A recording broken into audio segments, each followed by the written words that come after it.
திருச்சிற்றம்பலம். தென்னாடுடைய சிவனையை போற்றி, இந்நாட்டவர்க்கும் இறைவா போற்றி. அனைவருக்கும் வணக்கம்.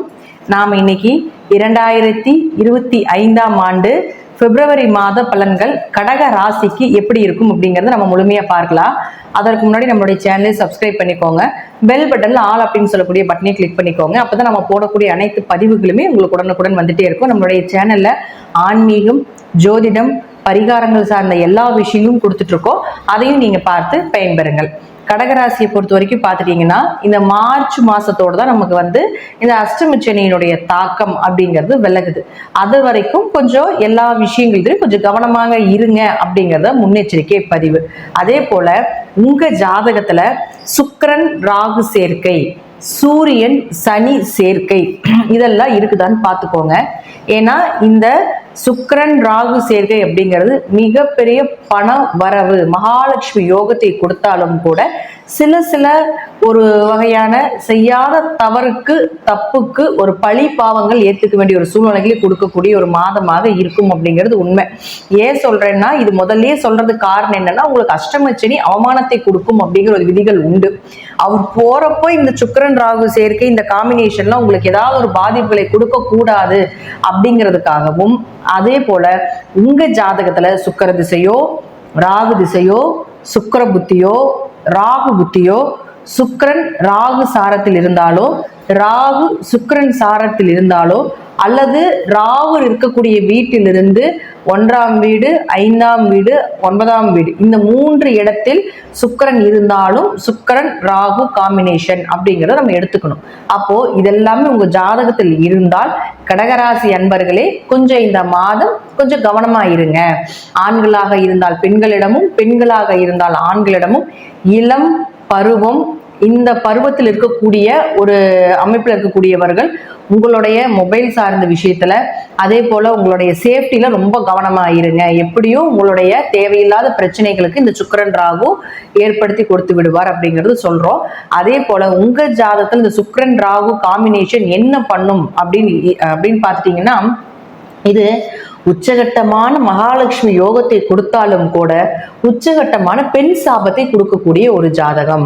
அப்போ உங்க பங்காளி உறவுகள், உங்க வம்சத்துல, உங்க குடும்பத்துல எல்லாத்துலயும் பார்த்துட்டீங்கன்னா பெண்கள் சார்ந்த விஷயங்கள் எல்லாமே ஒரு ஃபெயிலியர்.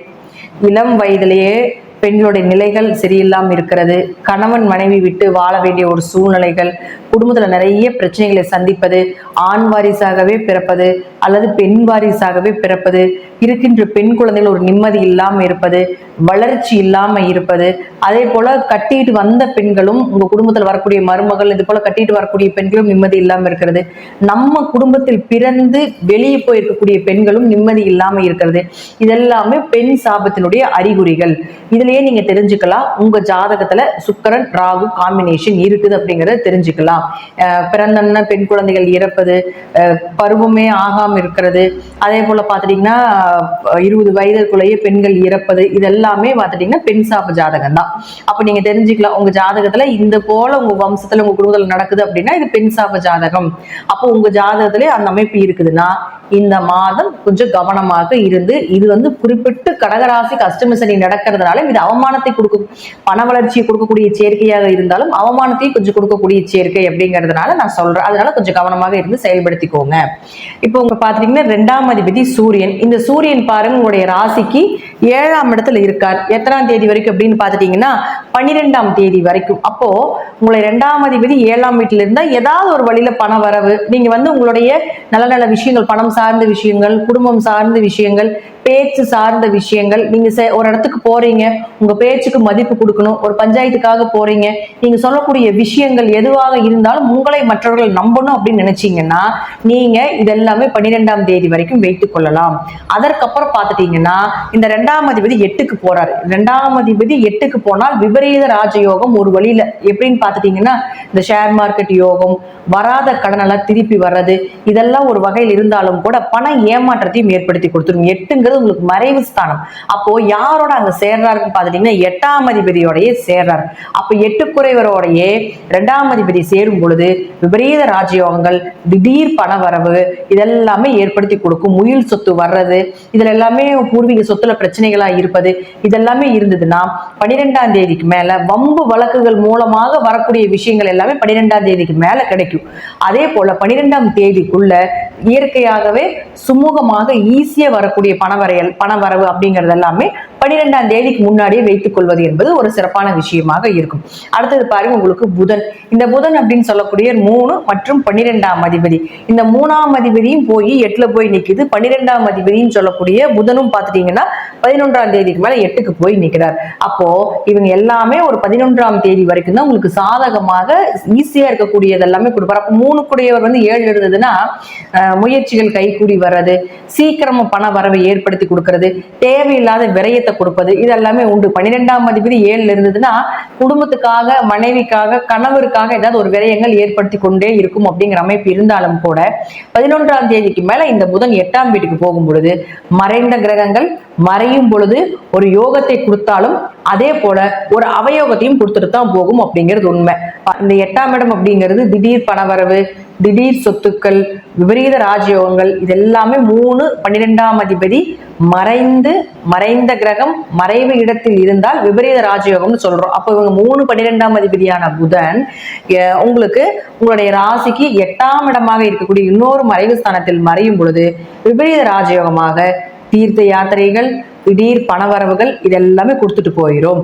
அதே போல பணம் நல்லா வருதுங்க, சந்தோஷமா இருக்க வேண்டிய ஒரு சூழ்நிலைகள் இருக்குது அப்படின்னா குடும்பம் சார்ந்த விஷயத்துல கொஞ்சம் கவனமா இருங்க. இல்லைங்க குடும்பம் நல்லா ஒற்றுமையா இருக்கிறோம், குடும்பம் சார்ந்த விஷயத்துல எந்த பிரச்சனைகளும் இல்லை அப்படின்னா பணம் கொடுக்கல் வாங்கல கொஞ்சம் கவனமா இருங்க. இந்த 2 தான் கொடுக்கும். எந்த கிரகம் ஒரு யோகத்தை கொடுக்குதோ அதே கிரகம் ஒரு அவயோகத்தையும் கொடுக்கும். அப்போ நீங்க உங்க ஜாதகப்படி இந்த மாதம் எப்படி இருக்குதோ அதற்கு தகுந்தது போல நீங்க மாற்றிக்கொள்வது அல்லது அதற்கு தகுந்தது போல கிரகங்கள் மாற்றி கொடுக்கும் அப்படிங்கறத முற்றிலும் உண்மை. அடுத்தது சுக்கிரன். சுக்கிரன் யார் உங்களுக்கு 4 மற்றும் 11ஆம் அதிபதி. 4ங்கிறது தாய், சுகஸ்தானம், வீடு, மனை, சொத்து, சுகங்கள், லாபங்கள் இதெல்லாமே சுக்கிரன் கொடுக்கறதா. இந்த சுக்கிரன் உங்க ராசிக்கு 9ல் உச்சமாகிறது மிகப்பெரிய யோகம். வீடு வாங்குறது, சொத்துக்கு வாங்குறது, வண்டி வாகனங்கள் வாங்குறது, ஆரோக்கியம் சிறப்பா இருக்கிறது, மனைவி மூலமாக, கணவர் மூலமாக ஏதாவது ஒரு சொத்துக்கள் வருவது, தாய் சொத்துக்கள் வருவது, எதிர்பார்த்த லாபத்தை விட மிகப்பெரிய லாபங்கள் கிடைப்பது இது எல்லாமே சுக்கிரன் உச்சமாக இது ஒரு மாதத்தில் நிச்சயமாக நடந்தே தீரும் உங்களுக்கு. ஆனாலும் அதே தான் நான் உங்களுக்கு முதல்ல சொன்னதா, சுக்கிரன் ராகு காம்பினேஷன் மகாலட்சுமி யோகத்தை கொடுத்தாலும் ஒரு வகையில நீங்க கொஞ்சம் உங்களுடைய நிலைகள்ல கொஞ்சம் கவனமா இருந்துக்கோங்க. உங்களுடைய கேரக்டர் வைஸ்ல வீட்டுல குழந்தைகள் சார்ந்த விஷயத்துல இந்த சுக்கிரன் ராகு காம்பினேஷன் உங்க ஜாதகத்துல இருந்துன்னா கொஞ்சம் கவனமாக இருங்க அப்படிங்கறத நம்ம சொல்லக்கூடிய ஒரு விஷயம். அதுவும் பாருங்க 9ல போய் உச்சமாகும் பொழுது பூர்வீகம் சார்ந்த சொத்துக்கள் ஏதாவது ஒரு சாதகமா வரக்கூடிய ஒரு விஷயங்கள், அவங்க பூர்வீக சொத்துக்கள் வர்றதுல ஏதாவது தடை தாமதங்கள் இருந்துட்டே இருந்துச்சு, ரொம்ப நாளா பிரச்சனைகள் தொடர்ந்துகிட்டே இருக்குதுன்னா இந்த காலகட்டத்தில் இந்த சுக்கிரன் போய் சேரும் பொழுது நீங்க அந்த பூர்வீக சொத்தை பத்தி பேசும்பொழுது உங்களுக்கு அது சாதகமாக வருவதற்குண்டான வாய்ப்பையும் ஏற்படுத்தி கொடுக்கும். ஆனா சின்ன அவமானத்தையும் கொடுக்கும் அப்படிங்கறதை நான் சொல்லிடுறேன். அடுத்தது பாருங்க செவ்வாய். இந்த செவ்வாய் அப்படிங்கிறவர் 5 மற்றும் 10ஆம் அதிபதி, குழந்தை மற்றும் தொழிலை கொடுக்கக்கூடிய செவ்வாய் ராசிக்கு 12ல போய் வக்கரத்துல இருக்குது 24ஆம் தேதி வரைக்கும். 5ஆம் அதிபதி வக்கரமானா குழந்தைங்க சொன்னபடி கேட்காது, இதுதான் உண்மை. குலதெய்வம் 2 குலதெய்வமா இருக்கும் வக்கரகிரியா இருக்கும் பொழுது, அல்லது ஜாதகத்திலேயே 5ஆம் அதிபதி அப்படிங்கிறவரை வக்கரமாக இருந்தால் 2 குலதெய்வங்க அப்படின்னு நம்ம சொல்லுவோம். அல்லது மண் எடுத்துட்டு வழிபாடு பண்ணிட்டு இருக்கீங்கன்னு நம்ம சொல்லலாம். இதெல்லாம் 5ஆம் அதிபதி வக்ரமானா நடக்கும்.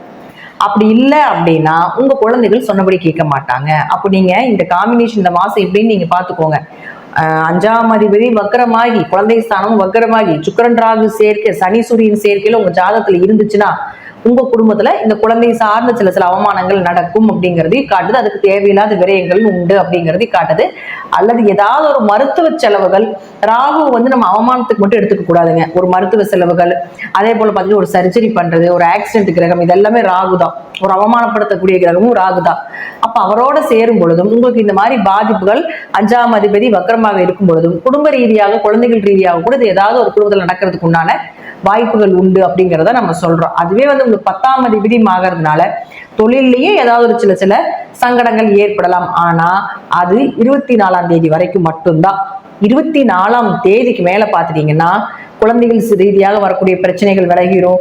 தொழில்ல வளர்ச்சி, தொழில் ரீதியாக இருந்து வந்த பிரச்சனைகள் எல்லாமே விலகி உங்களுக்கு சுமூகமான ஒரு அமைப்பு. சொந்த தொழில் பண்ணிட்டு இருக்கீங்களா, அதுல இருந்து வந்து கொஞ்சம் ஹார்ட் ஒர்க், தேவையில்லாத பயணங்கள், சொந்த தொழில் ரீதி பண்ணிட்டு இருக்கிறவங்களுக்கு எல்லாம் பாத்துட்டீங்கன்னா அதிக பயணங்கள் இருந்துகிட்டே இருக்கு இந்த மாசம் எல்லாமே. எதுக்கு பயணம் பண்றீங்க, ஏன் பயணம் பண்றீங்கன்னு உங்களுக்கே தெரியாது. அந்த அளவுக்கு பயணங்கள் வந்து செவ்வாய் பன்னெண்டுல இருக்கும்போது கொடுப்பார். அப்ப அதற்குண்டான ஒரு விஷயங்கள், அதற்குண்டான லாபங்கள் எல்லாமே 24ஆம் தேதிக்கு மேல நீங்க எதிர்பார்த்தீங்கன்னா நிச்சயமாக நடப்பதற்குண்டான வாய்ப்புகளும் உண்டு அப்படிங்கிறத நம்ம எடுத்துக்கலாம். அடுத்தது குரு பகவான். இந்த குரு யார், உங்களுடைய ஜாதகத்துக்கு 6 மற்றும் 9ஆம் அதிபதி. இந்த 6ஆம் அதிபதினு சொல்லக்கூடிய குரு பகவான் உங்களுடைய ராசிக்கு 11ல இருந்து வக்கரத்துல இருந்துட்டு இருந்தார். இப்போ பிப்ரவரி 4ஆம் தேதிக்கு மேல வக்ரம் நிவர்த்தி பெறுகிறார். அப்ப அந்த வக்ரத்தினுடைய ஒரு கெடுபலனை உங்களுக்கு சுத்தமா 4ஆம் தேதிக்கு மேல இருக்காது அப்படிங்கிறதா உண்மை. அப்ப 6க்குடையவர் 11ல் இருந்தால் நல்ல வேலை, எதிர்பார்த்த வேலை. 6னா உத்தியோகம், 6னா கவர்மெண்ட் எக்ஸாம் எழுதுறது, 6ஆம் இடம்னா கடன், நோய், வழக்கு, வம்பு வழக்குகள் எல்லாமே சொல்றது 6 தான். அப்ப அது வந்து உங்களுக்கு 11ஆம் இடத்துக்கு போகும் பொழுது நிச்சயமாக உங்களுக்கு வம்பு வழக்குகள் விலகும். கடன் இருந்தா அதை அடைபெறுவதற்கு உண்டான பணவரவு வந்து சேரும். எதிர்பார்த்த வேலைகள், நீங்க எதிர்பார்த்த சம்பளத்தோட கிடைப்பதற்கு உண்டான நல்ல லாபத்தோட, ஏன்னா 11ங்கிறது லாபஸ்தானம் இல்லையா, அப்போ நீங்க எதிர்பார்த்த லாபத்தோட கிடைப்பதற்கு உண்டான வாய்ப்புகள் இதெல்லாமே ஏற்படுத்தி கொடுப்பார். அது மட்டும் இல்லாம அவர் 9ஆம் அதிபதி ஆகிறதுனால 9ஆம் அதிபதி 11க்கு வரும் பொழுது பிப்ரவரி 4ஆம் தேதிக்கு மேல அப்பா மூலமாக உங்களுக்கு உதவிகள், பூர்வீக சொத்துக்கள் மூலமாக நல்ல லாபங்கள், ஒரு சொத்தை விற்கும் பொழுது, ஒரு சொத்தை விரயம் பண்ணும் பொழுது நீங்க எதிர்பார்த்ததை விட பெரிய லாபங்கள் கிடைப்பதற்குண்டான வாய்ப்பு இதெல்லாமே இந்த குரு இந்த மாதம் உங்களுக்கு ஏற்படுத்தி கொடுப்பார். அடுத்தது சனி பகவான். இந்த சனி யாருன்னு பாத்துட்டீங்கன்னா உங்களுக்கு உங்களுடைய ராசிக்கு 7 மற்றும் 8ஆம் அதிபதி 8லிருந்து சூரியன் புதனோட சேர்க்கையாக இருக்கும் பொழுது வியாபாரம் செழிப்பாக இருக்கும் அப்படிங்கிறதா உண்மை. அதே போல உங்களுக்கு அஷ்டம சனி நடக்கிறதுனாலையும் கொஞ்சம் கணவன் மனைவிக்குள்ள இந்த காம்பினேஷன், சூரியன் சனி சேர்க்கை காம்பினேஷன், சுக்கிரன் ராகு காம்பினேஷன், இதெல்லாம் இருக்கும் பொழுது கொஞ்சம் கவனமாக இருங்க அப்படிங்கிறதா முற்றிலும் உண்மை. சூரியனும் சனியும் சேர்ந்தா ஆண் ஜாதகத்தால் அப்பாவுக்கும் பையனுக்கு பிரச்சனை வந்துட்டே இருக்கும். பெண் ஜாதகமாக இருந்ததுன்னா அப்பாவும் பொண்ணும் ரொம்ப அண்டர்ஸ்டாண்டிங்கா இருப்பாங்க. அப்ப ஆண் ஜாதகத்தில் சூரியன் சனி சேர்க்கை இருந்ததுன்னா அப்பாவுக்கும் உங்களுக்கும் கொஞ்சம் இன்னும் கொஞ்சம் பிரச்சனைகள் அதிகமாகுது அப்படிங்கறது அர்த்தத்தினால இந்த காம்பினேஷன் இந்த வருஷம் ஒரு முறை மட்டும்தான் வரும். இந்த மாசம் மட்டும்தான் இது நிற்கும். அதனால இந்த மாதம் மட்டும் கொஞ்சம் குடும்பத்துக்குள்ள தந்தை உறவுகள் மூலமாக இருந்தாலும் சரி, மகன் உறவு மூலமாக இருந்தாலும் சரி, கொஞ்சம் கவனமாக இருந்துட்டீங்கன்னா பெரிய அளவுக்கு பாதிப்புகள் இல்லை அப்படிங்கறத உண்மை. இருப்பினும் கடகராசிக்கு போகக்கூடிய காலகட்டத்துல சனி பகவான் ஒரு நல்லதை செய்து கொண்டுதான் இருப்பார், நல்லதை தான் கொடுத்துட்டு போவார் அப்படிங்கிறத முற்றிலும் உண்மை. நன்றி. மீண்டும் ஒரு நல்ல பதிவுல சந்திக்கலாம். திருச்சிற்றம்பலம், தில்லையம்பலம், ஸ்ரீ நரசிம்மர் திருவடிகளே சரணம்.